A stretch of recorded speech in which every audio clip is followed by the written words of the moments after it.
37 years later, this is how my table tennis journey began. My name is Salat Mohammed. I was born and raised in Isili, to be more specific, Melawa Road.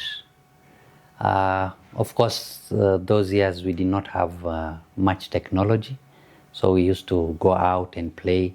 We had so many games. There was shake, there was bano, there was football, there was rounders, but mostly we played football because of the many boys who were around.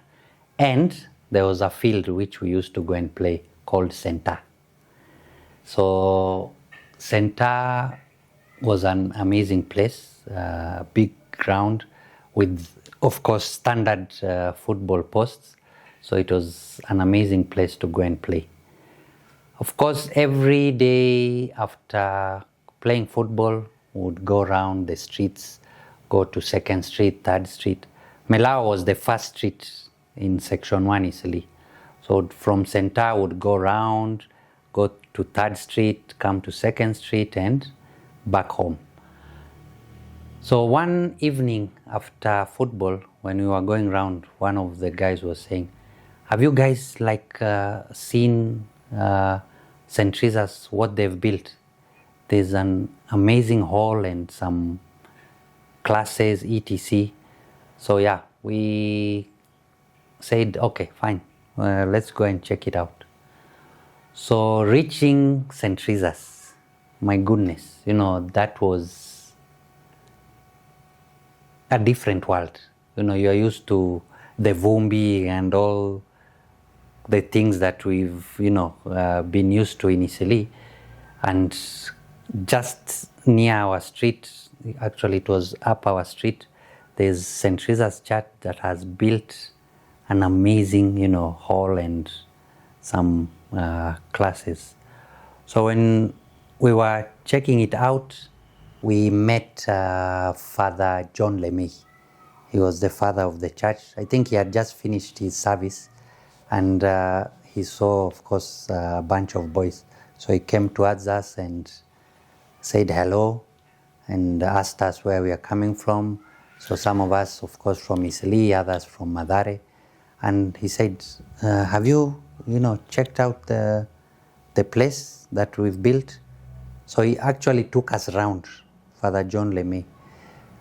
So we went around, he showed us classes.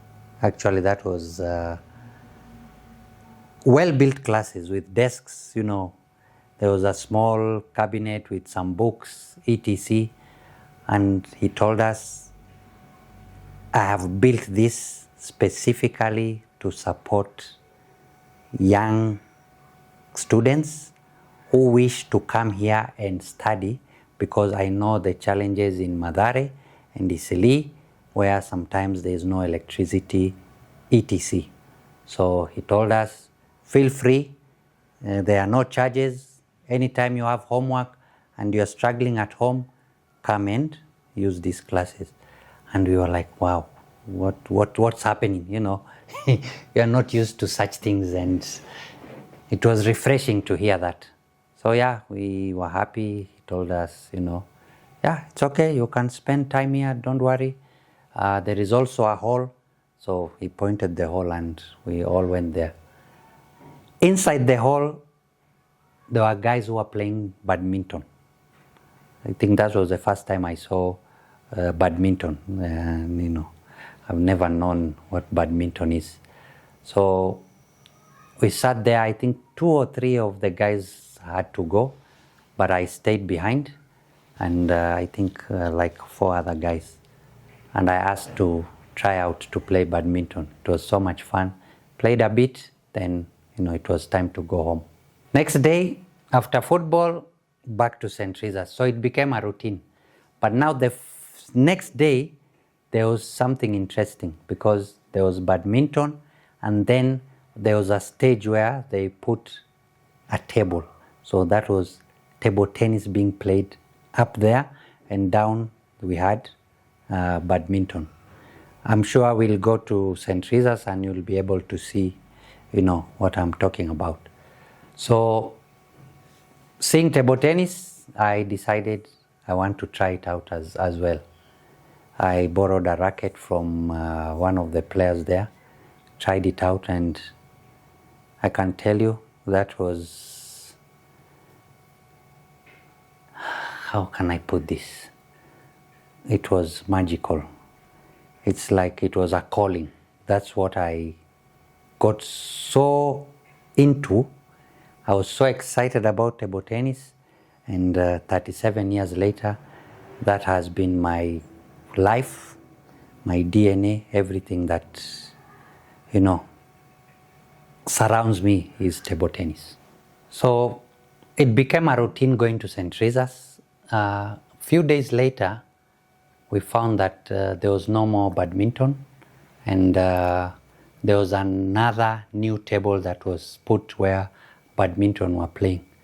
So I asked what happened to badminton. They said the guys could not sustain it, so now the entire hall is dedicated to table tennis. So we played that evening. When we were about to leave, the captain, he introduced himself as the captain, called us for a meeting, and he said, this is now an established table tennis club, and they are recruiting members. Yes, they allowed us to play for those days just for fun and to get the feel of what table tennis is all about. But for us to continue playing, we have to subscribe to the club. And subscription fee was 10 shilling, and you have to bring a ball, and that has to be paid monthly. So yeah, we went home, and I was like, now where do I get 10 bob? That was a lot of money at that moment. And where do I even buy a ball from? Because I don't know where they bought the ball from. So in the evening, me and my brother, decided to talk to my mom and ask her if we can have a homemade table tennis. There was a carpenter shop just behind our house I can't remember the name, but it's okay. So we asked Mom if we could make our own table and be able to play, within the compound. Of course, to our surprise, Mom said yes, she can do something about it. Next day, she went, talked to the fundi, whatever arrangement they had, whether she had to take deni or something, but we had our table, we drew it nicely, we partitioned it, the way a table tennis looks like. We asked the fundi to make for us rackets. And yes, we said, table tennis was very interesting at St. Trezas, but since we can't afford it, now we have ours at home. It was fun, just playing, trying to, get the ball over the line. Of course, we could sometimes play with balls that we've made ourselves with polythene and all that. But, later on we were told there's a shop in 3rd Street, Eastleigh, where they sell, the table tennis balls. So we went and bought, I think, 1 shilling and 50 cents, something like that, at that time. Sounds very funny. So yeah, we played at home, but now we got into a challenge. When you play, in case there's wind blowing, because we are playing outside, sometimes it was raining. So it became hectic, to continue playing and frustrating. So you can only play when there's no wind, the sun is out and all that. So I decided to talk to my mom and tell her about the subscription and all that stories. And I told her I really love this game. I really want to play it. Being a baby, you'll always, find your way to convince your mom. So yes, she said she can find the fee and that I can join St. Trezas. So yes, that's how I joined St. Trezas, officially. And I talked about the 2 tables. So there was one table on the stage, that was for beginners, and then this one downstairs was for the established players. So I would go and watch them. You see how well they are playing. They were grown-ups and playing very well. And then now we had the beginner table. So the challenge was, if you become number one on the beginner table, you'll be graduated to play with the more established players. So that was my big motivation. 2.5 months later, 3 months, I became number one up there, and I graduated to go, to play with the established players. But I had a secret, for my game to get to a level where I could beat the other beginners. I used to stay behind and really beg one of the players, to play with me, and that's how my level, elevated, and I was able to, win up there and come down and play with the established players. So yeah, that became a routine. St. Trezas club, there were rules. We had to train Monday to Friday, and Saturdays we used to have games. Then we were introduced now to tournaments. There were 2 main tournaments which were being played in, not 2 major venues for tournaments. That was Aga Khan and Parklands area. So, we said we also want to participate. So you have to look for the participation fee. You have to figure out how you'll get to Parklands. Aga Khan and area were just, adjacent to each other. And yes, since, we can't afford matatu and all that, we used to take a shortcut through City Park to get to area to play. So the first tournament, we saw dust. There were people from a different planet. So we were beaten badly. Then the second tournament, they had now age groups, because the first one, it was just an open tournament, you get in.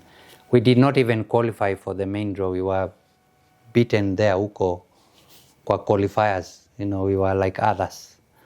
So the next tournament, they had age groups, under 11, under 12, under 13, under 17, under 18, under 21. So of course I entered my age group, that was under 13. Well, I surprised myself because I actually got to the finals. When I got to the finals, my opponent, the guy I was to play with, refused to play because he said my racket was not ITTF approved. So there's a sign of ITTF on the rackets. And actually it had a bubble. The other side, I think it had a small hole. It wasn't a standard racket. And of course the umpire also checked it, and they said I can't play with it. So I either forfeit the game or look for another racket. So I was stranded there because, no one else has a racket. But all of a sudden, from the crowd, someone, said they can lend me the racket. So I played with the racket. Unfortunately, I lost, obviously, because I was not used to that racket. But it was a kind of traumatizing moment, but it gave me a different perspective, and also I needed to go out and try and get a racket for myself that is approved. Of course, those rackets were quite expensive. It took me a few months to be able to get some funds to buy the racket. And I was able to buy the racket, train with it, and from that, point forward, I was not worried about, having to change my racket or anything, because I was playing with the right equipment. We continued playing tournaments, and we actually, as St. Trezas, decided to start, doing our tournaments through our captain, and we started organizing tournaments. So our tournaments ended up being the biggest tournaments in the country. And we were attracting players from Uganda, Tanzania, Zanzibar, and there were, big tournaments, and we got very good sponsors. And one time we were playing at St. Trezas. It was, I think, the second tournament that year. I was approached by certain Mr. Ngugi. Mr. Ngugi came and asked me, "Hi, how are you? What's your name?" I told him my name, and he asked me if I'm in school. I told him, yes, I'm actually now in my last year in school, secondary school. And he told me, "When did you start playing?" I told him some years back. "Why haven't you been playing in inter-schools?" So I was like, what is inter-schools? I'm not, aware there is such a competition. He said, yeah, there is inter-schools. We have national competitions, and, you need to participate. So, where do you go to school? I told him I go to St. Trezas Secondary. So he said, "Salat, you are a very good player. We've been struggling as Nairobi province, and I think you can represent Nairobi, and I am confident you can win." So he said he will personally make sure he sends the invite to our school so that I participate. So ideally, you have to play the Nairobi regional games, and then you go to the nationals. So you have to be, in the top two.